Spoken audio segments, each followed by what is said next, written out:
حضرت فاطمہ بنت قیس کہتی ہیں کہ میں نے رسول اللہ صلی اللہ علیہ وآلہ وسلم کے مؤذن کی یہ آواز الصلاۃ جامعۃ، نماز جمع کرنے والی ہے، سن کر مسجد پہنچی اور میں نے رسول خدا صلی اللہ علیہ وآلہ وسلم کے ساتھ نماز پڑھی۔ اللہ کے نبی صلی اللہ علیہ وآلہ وسلم نماز سے فارغ ہونے کے بعد ممبر پر تشریف فرماتے ہوئے اس وقت آپ کے لبوں پر مسکراہٹ تھی۔ آپ نے فرمایا کہ جس شخص نے جہاں نماز پڑھی ہے وہیں بیٹھا رہے۔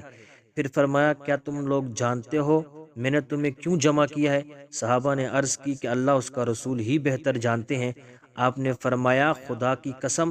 میں نے تمہیں نہ تو کسی مرغوب چیز کے لیے جمع کیا ہے اور نہ ہی کسی دہشت ناک چیز کے لیے، بلکہ میں نے تمہیں اس لیے جمع کیا ہے کہ تمیم دھاری جو ایک نصرانی شخص تھا آیا اور مسلمان ہوا، اور اس نے مجھے ایک ایسا واقعہ سنایا